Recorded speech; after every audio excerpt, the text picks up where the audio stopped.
बड़ी और दुखद खबर के साथ गुजरात की पूर्व राज्यपाल कमला बेनीवाल का निधन हो गया है। जयपुर के फोर्टिस अस्पताल में कमला बेनीवाल ने अंतिम सांसें ली हैं। राजस्थान की उप मुख्यमंत्री भी रह चुकी हैं कमला बेनीवाल, 7 बार की विधायक रह चुकी हैं डॉक्टर कमला बेनीवाल, जिनका निधन हो गया है। गुजरात की पूर्व राज्यपाल डॉक्टर कमला बेनीवाल ने जयपुर के फोर्टिस अस्पताल में आखिरी सांस ली है और राजस्थान की उप मुख्यमंत्री भी रह चुकी हैं। 7 बार की कांग्रेस विधायक रह चुकी हैं डॉक्टर कमला बेनीवाल।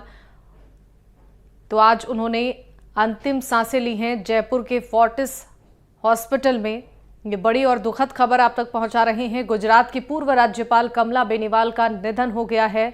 जयपुर के फोर्टिस अस्पताल में कमला बेनीवाल ने अंतिम सांस ली है। राजस्थान की उप मुख्यमंत्री रह चुकी हैं और 7 बार की विधायक रह चुकी हैं डॉक्टर कमला बेनीवाल। तो डॉक्टर कमला बेनीवाल को जयपुर के फोर्टिस हॉस्पिटल में भर्ती कराया गया था, जहां पर उन्होंने आखिरी सांसें ली हैं। राजस्थान की उप मुख्यमंत्री भी रह चुकी हैं कमला बेनीवाल, 7 बार की कांग्रेस विधायक रह चुकी हैं। तो राजनीति में अपना अहम योगदान उन्होंने दिया है और आज सभी की आंखें नम हैं। कमला बेनीवाल ने जयपुर के फोर्टिस अस्पताल में आखिरी सांस ली है। राजस्थान की भी उप मुख्यमंत्री वो रह चुकी हैं, 7 बार की कांग्रेस विधायक रह चुकी हैं।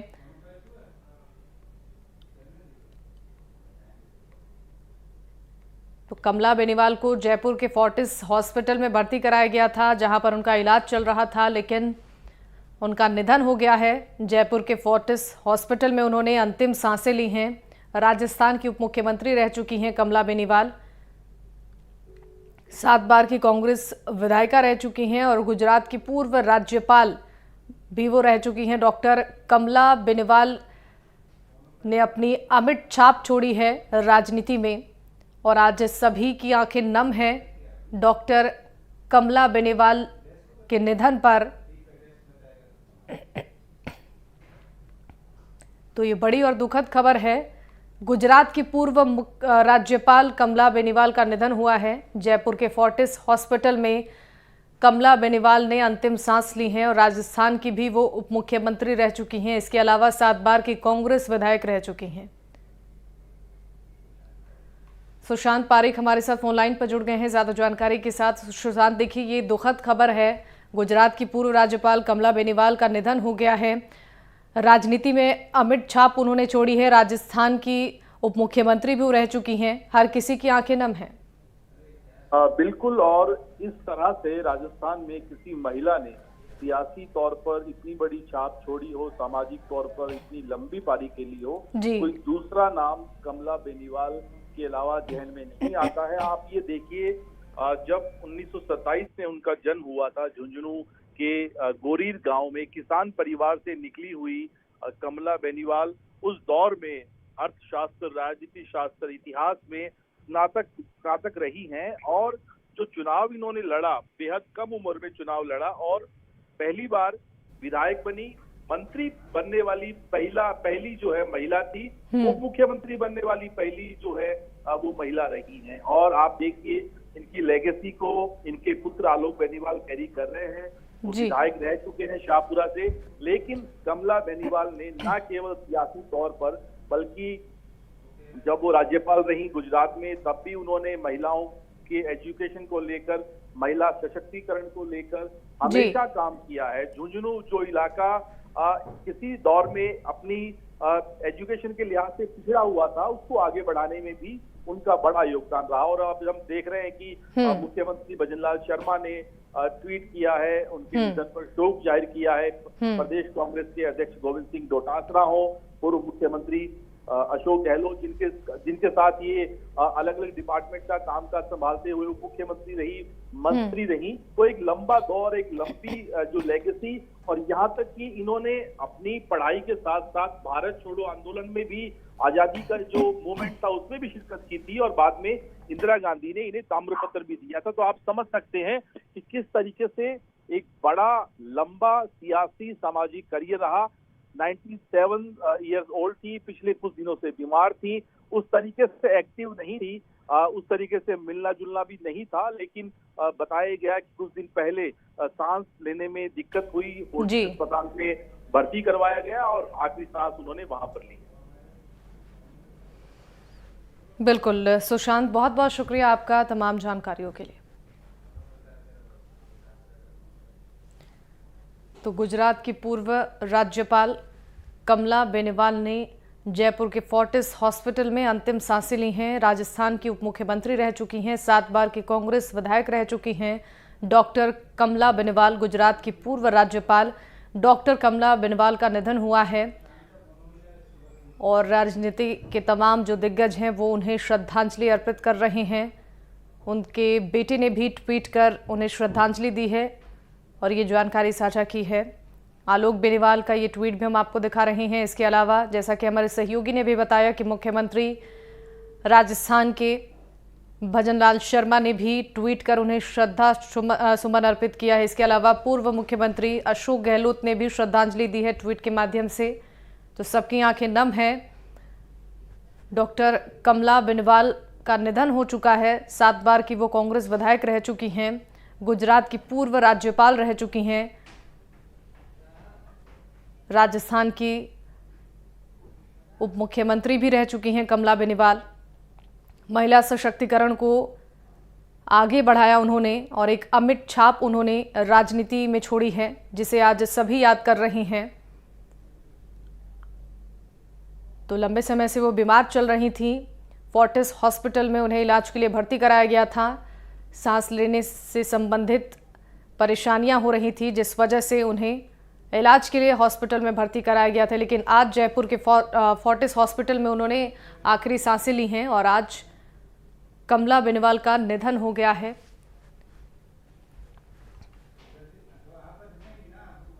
जयपुर के फोर्टिस हॉस्पिटल में कमला बेनीवाल ने आखिरी सांसें ली हैं। राजस्थान की उप मुख्यमंत्री रह चुकी हैं और उनके द्वारा जो काम किए गए हैं उसकी सराहना भी हुई है और आज उनके द्वारा किए गए सभी कामों को सब याद कर रहे हैं। उनके बेटे आलोक बेनीवाल ने श्रद्धांजलि अर्पित करते हुए एक पोस्ट भी किया है सोशल मीडिया पर। राजस्थान की उप मुख्यमंत्री भी रह चुकी हैं वो। रेलवे ने साधारण श्रेणी में यात्रा करने वाले यात्रियों को आसान टिकट सुविधा देने के लिए यूटीएस ऑन मोबाइल ऐप में अहम बदलाव किया है। यूटीएस ऑन मोबाइल ऐप में टिकट बुक करने की दूरी की सीमा को समाप्त कर दिया गया है। अब जनरल टिकट किसी भी स्थान से बुक किए जा सकते हैं। उत्तर पश्चिम रेलवे के मुख्य जनसंपर्क अधिकारी कैप्टन शशि किरण ने यह अहम जानकारी दी है। इससे यात्री के समय की बचत होगी, साथ ही कागज की बचत होगी और पर्यावरण संरक्षण को बढ़ावा मिलेगा। इससे पहले यूटीएस ऑन मोबाइल ऐप के माध्यम से जनरल टिकट बुक करने की अधिकतम दूरी सीमा 20 किलोमीटर थी, यानी कोई भी यात्री स्टेशन से के प्लेटफॉर्म से 20 किलोमीटर से अधिक दूरी होने पर टिकट बुक नहीं करवा सकता था। जियो फेसिंग की न्यूनतम दूरी में किसी तरह का बदलाव नहीं किया गया है। यात्री प्लेटफॉर्म और ट्रेन के अंदर से ऑनलाइन जनरल टिकट बुक नहीं करवा सकता है।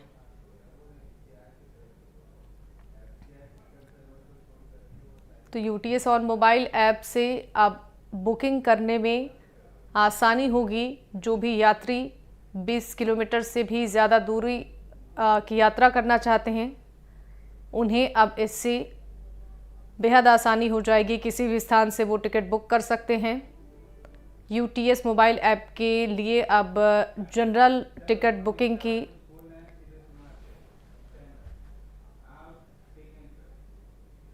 इस बीच आपको सीधे सुनाते हैं गृह मंत्री अमित शाह क्या कुछ कह रहे हैं। गरीब कल्याण के लिए ढेर सारे काम किए हैं। 10 साल में देश के चहुमुखी विकास के लिए हमने बहुत काम किए हैं। 10 साल में देश सुरक्षित हुआ है, 10 साल में देश समृद्ध हुआ है और 10 साल में ढेर सारी जिद्दी टाइप की समस्याओं से देश को निजात मिली है। और यही हमारे इलेक्शन का एजेंडा है कि भारत का गौरव पूरी दुनिया में बढ़ा है और वो मोदी जी के एफर्ट्स के कारण, उनकी क्षमता के कारण, उनकी संवेदनशीलता के कारण और एजेंडा को नीचे तक पहुंचाने के इनके स्वभाव के कारण हुआ है। पर ये सिर्फ नैरेटिव की बात नहीं है, जो फर्स्ट 3 राउंड्स की बात है, वहां पर महिला वोटर्स जो हैं, बहुत से लोग कह रहे हैं कि महिला वोटर्स जो हैं वो अपने पुरुष वोटर्स के संख्या में ज्यादा आए हैं, और फिर जो पहले जो करते थे, जो पुरुष फैमिली के किसी सदस्य ने कह दिया कि यहाँ वोट डालना है, उस हिसाब से नहीं कर रहे, उनका अपना मन है। नहीं तो अगर ऐसा है तो अच्छी ही बात है। देश की माताओं बहनों ने अपनी इच्छा के अनुसार वोट देना ही चाहिए। क्या आपकी कोई ऐसे पॉलिसीज हैं कि लाभार्थी जो है वो महिलाएं हैं, इसलिए? लाभार्थी छोड़िए ना स्मिता जी, आज तो आप मुझे बैठकर सवाल कर रही हैं, कल हो सकता है आप संसद में बैठकर सरकार को सवाल पूछे या विपक्ष को सवाल पूछे, क्योंकि 33% रिजर्वेशन इतने सालों से और किसी ने नहीं किया। नई पार्लियामेंट आई तो मोदी जी ने सबसे पहला बिल लाना कौन सा उचित समझा, तो 33% आरक्षण विधानसभाओं में और लोकसभा में लाना मोदी जी ने उचित, इतना बड़ा अधिकार। ये तो अमित शाह ये इंटरव्यू दे रहे हैं एनआई संदेश खाली का इंसिडेंट हुआ था, और यहाँ पे मुख्यमंत्री जो हैं वो महिलाएं हैं, उन्होंने कहा कि जो संदेश खाली का इंसिडेंट था वो बीजेपी का षड्यंत्र था, उनसे रचा गया ये खेल था।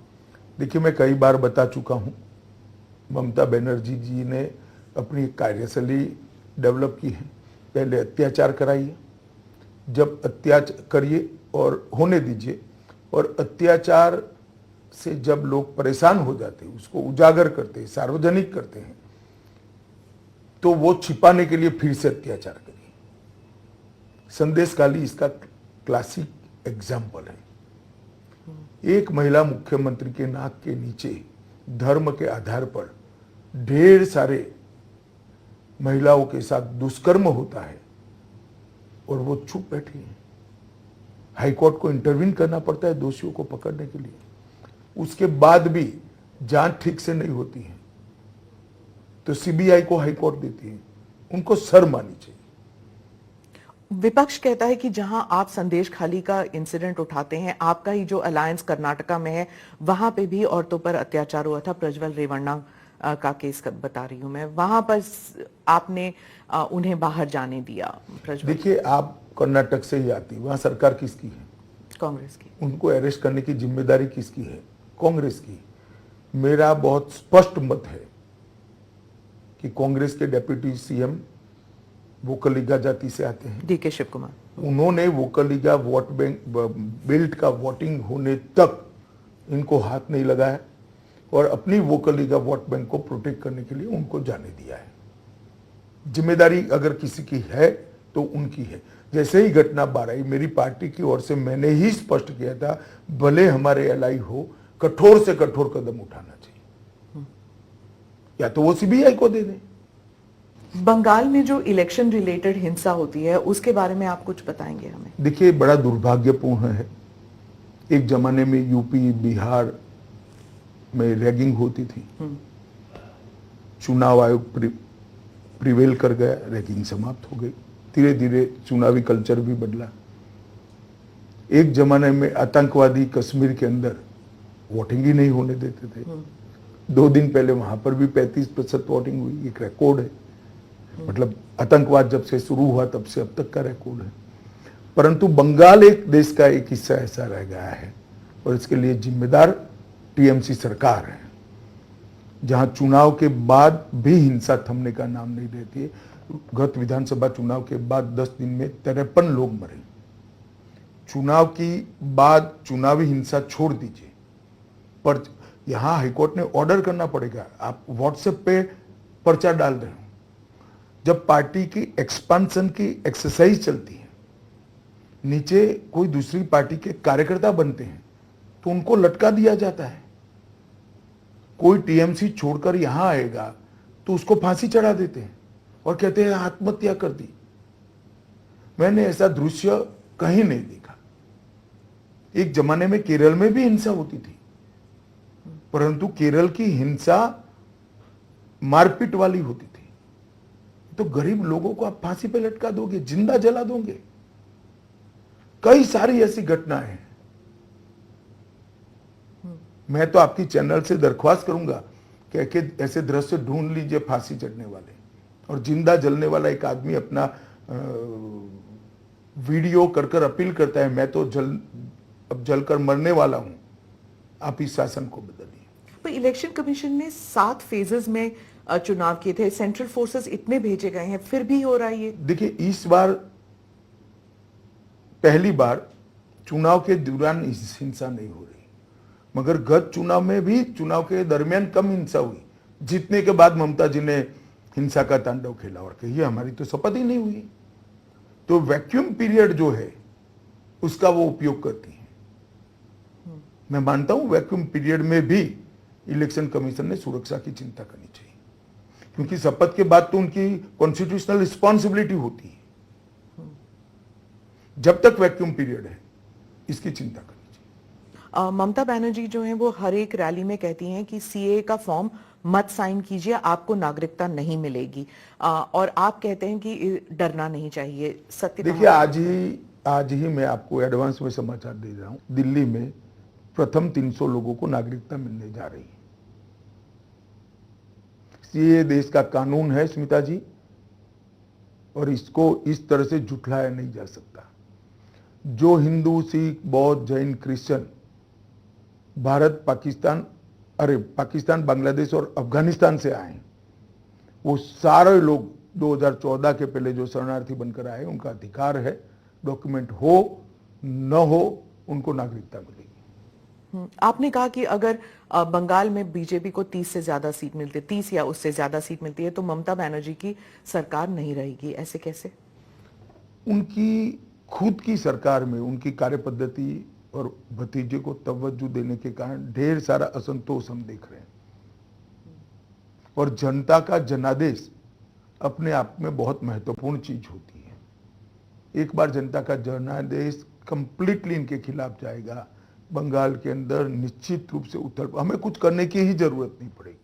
18 सीट में पोलिंग हो चुकी है इस राज्य में, कितनी सीट आप कहते हैं? मैं अभी भी मेरी बात पर कायम हूं, हम 24 से 30 सीट जीतेंगे, और निश्चित रूप से बंगाल की जनता इस बार बहुमत सीट नरेंद्र मोदी जी को देने जा रही है। क्या यही कारण है कि ममता बनर्जी जो है वो इंडिया अलायंस पार्टनर्स के राज्यों में जाके प्रचार बिल्कुल नहीं कर रही? हालांकि इंडिया नाम ही शायद उन्होंने दिया था, वो एटलीस्ट वो क्लेम करती हैं, पर उन्होंने कोई प्रचार नहीं किया, वो सिंगल फोकस इसी राज्य में रुकी हुई हैं। शायद उनका प्रचार का बाकी राज्यों में डिमांड भी नहीं होगा, और उनको लगता है कि यहाँ अपना घर बचाना बहुत जरूरी है। दोनों चीजें हैं। उड़ीसा में भी नहीं गई हैं, उनका संबंध जो है नवीन बाबू के साथ थोड़ा सा खट्टा मीठा रहा है इन द पास्ट। ओडिशा आप जा रहे हैं, वहां का आप बताइए कि वहां चल क्या रहा था, क्योंकि नवीन बाबू जो हैं वो अपना प्रीवियस रिकॉर्ड तोड़ना चाहते हैं, साइमल्टेनियस इलेक्शंस हो रहे हैं वहां पर, तो बीजेपी का क्या वहां पे क्या रणनीति है? देखिए स्मिता जी, एक बात समझ लीजिए, ये बात को नवीन बाबू ने भी स्वीकार करना चाहिए कि ओडिशा देश के बाकी हिस्सों की कंपैरिजन में इतना विकसित नहीं हुआ जितना बाकी के स्थिर सरकारों वाले राज्यों का विकास हुआ है। तो चलिए बढ़ते हैं खबरों में आगे। राजसमंद में चलती कार में आग लगने से अफरा तफरी मच गई। कार जब मूव कर रही थी तभी आग लगने का आभास होते ही ड्राइवर ने सूझबूझ से सवारियों को कार से बाहर निकाला। बाहर निकालने के बाद उस कार में आग लग गई और खबर के मुताबिक शॉर्ट सर्किट की वजह से आग लगने की बात सामने आ रही है। सूचना पाकर दमकल और पुलिस भी मौके पर पहुंची और आग बुझाया गया। चारबुजा थाने के देसूरी की नाल नाम के इलाके की ये पूरी घटना बताई जा रही है। तो आग की तस्वीरें भी आप देख पा रहे होंगे अपनी टीवी स्क्रीन पर। हालांकि मौके से सवारियों को ड्राइवर ने सूझबूझ से बचा लिया।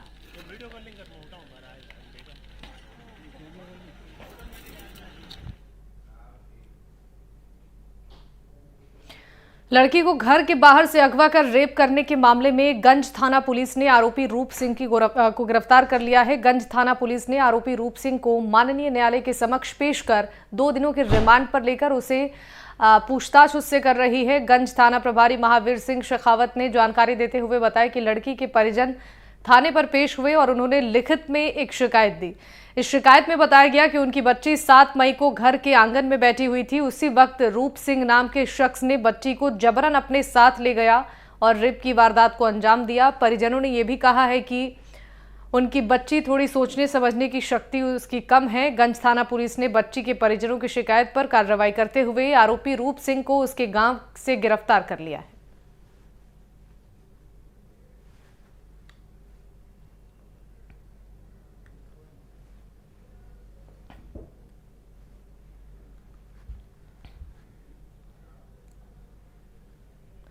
कोटा के महावीर नगर इलाके के केशवपुरा में एक घर में युवती की हत्या के बाद पुलिस ने शव का पोस्टमार्टम करवाया है। कल देर शाम प्रीति उर्फ पूनम प्रजापति की गला रेतकर हत्या कर दी गई थी। इस मामले में मेडिकल कॉलेज अस्पताल की मोर्चरी पर आज पुलिस ने पोस्टमार्टम करवाकर शव परिजनों को सौंप दिया है। पुलिस के सूत्रों ने बताया है कि युवती की हत्या की गई है, जिससे कि महत्वपूर्ण सुराग हाथ लगे हैं। पुलिस कुछ लोगों को डिटेन कर उनसे पूछताछ कर रही है। वहीं इस मामले का जल्द खुलासा भी होगा।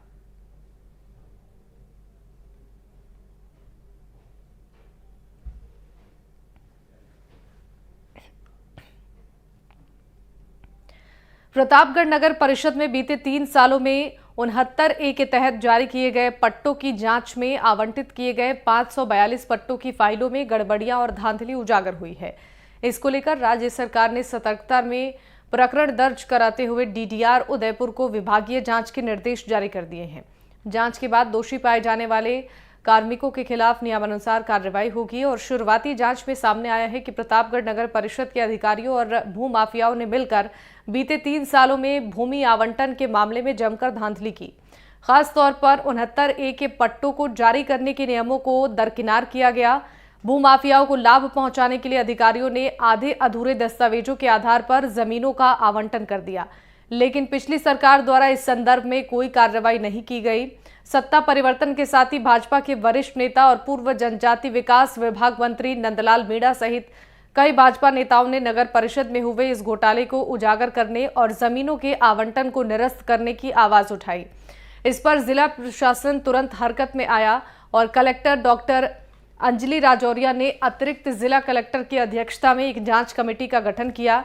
जांच कमेटी ने नगर परिषद द्वारा 69A के तहत आवंटित 542 पट्टों की जांच के बाद पाया कि इनमें काफी अनियमितताएं और प्रक्रियात्मक कार्रवाई हैं। इस पर कमेटी के अंतरिम जांच रिपोर्ट बनाकर कलेक्टर को सौंपा था, जिसे बाद में स्वायत्त शासन विभाग को भेज दिया गया और विभाग द्वारा पूरे मामले में तथ्यों की जानकारी लेने के बाद से सतर्कता में प्रकरण दर्ज करवाया गया और DDR उदयपुर को विभागीय जांच के आदेश दिए गए। इसके लिए विभाग के उपनिदेशक को जांच अधिकारी नियुक्त किया गया है, जो कि बारीकी से पट्टा आवंटन की फाइलों का परीक्षण करेंगे। आवंटन और संपादन में दोषी पाए जाने पर कार्मिक विभाग के नियमों के तहत कार्रवाई भी की जाएगी। और नगर परिषद आयुक्त ने यह आदेश दिए हैं। इस संबंध में कलेक्टर डॉक्टर अंजलि राजौरिया ने आम जन से अपील की है कि 69A के तहत नगर परिषद द्वारा जारी किए गए पट्टों की पूरी जानकारी के बाद ही खरीद और बेचने का काम करें। इससे पूरी सावधानी बरतने की जरूरत है। राज्य सरकार द्वारा नगर परिषद क्षेत्र के इस बड़े जमीन घोटाले में प्रकरण दर्ज करने और जांच के आदेश के बाद भ्रष्ट अधिकारियों और भूमाफियाओं में खलबली मची हुई है।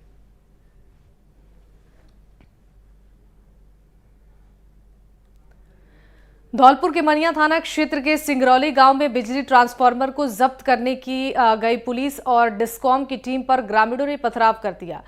इसके जवाब में पुलिस की टीम की तरफ से भी ग्रामीणों पर आंसू गैस के गोले दागे गए। इस जद्दोजहद में विद्युत निगम ने पुलिस के सहयोग से 1 दर्जन से अधिक ट्रांसफार्मर को जब्त किया है। AEN अनुराग मित्तल ने बताया है कि मनिया क्षेत्र के बड़ा गांव और सिंगरौली में ग्रामीणों पर बीते 4 सालों से विद्युत निगम की 2 करोड़ से अधिक की राशि बकाया चली आ रही थी। ट्रांसफार्मर जब्त करने की कार्रवाई से पहले विद्युत निगम ने ग्रामीणों को नोटिस जारी कर हिदायत भी दी थी।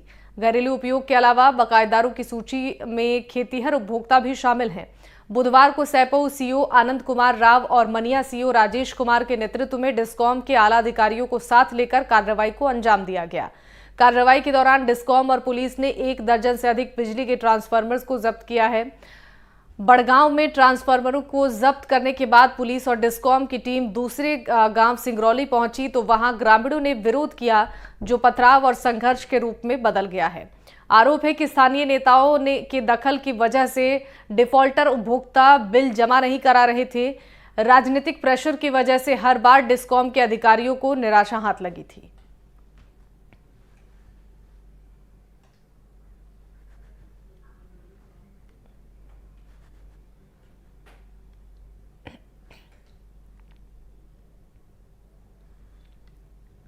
बाड़मेर के सादुलानियों की ढाड़ी सनावड़ा से 1 साल पहले लापता हुए युवक का कगाऊ गांव के एक टांके में शव मिला है। पुलिस लापता युवक को ढूंढने के लिए 1 साल से छानबीन कर रही थी, लेकिन युवक का कोई सुराग नहीं मिल रहा था। परिजनों के मुताबिक युवक अपनी पत्नी के साथ मां और बाप से अलग घर में रहता था और घटना की रात युवक खरताराम अपनी पत्नी के साथ था और सुबह युवक घर में नहीं मिला। वहीं घर के आसपास खून के धब्बे मिले और पत्नी से पूछताछ की गई तो पत्नी ने बताया कि रात को दोनों के बीच कहासुनी और मारपीट के बीच उसे चोट लगी। उसके बाद पति मजदूरी का काम करने की बात कहकर घर से निकल गया। परिजनों ने घटना की जानकारी पुलिस को दी, जिसके बाद मौके पर पहुंची पुलिस ने मामले की जांच शुरू की, लेकिन गायब युवक के बारे में पता नहीं लगा पाई। मृतक के परिजनों ने उसकी पत्नी, सास और ससुराल पक्ष पर गंभीर आरोप लगाते हुए कई बार बाड़मेर एसपी को ज्ञापन सौंपकर मामले का खुलासा करने की मांग की थी। अब युवक की लाश 10 किलोमीटर दूर कगाऊ गांव के पास एक सुनसान जगह पर पानी के टांके में मिली है। पुलिस ने शव को मोर्चरी में रखवाकर जांच पड़ताल शुरू कर दी है। बाड़मेर एसपी ने प्रेस कॉन्फ्रेंस कर इसका खुलासा किया है।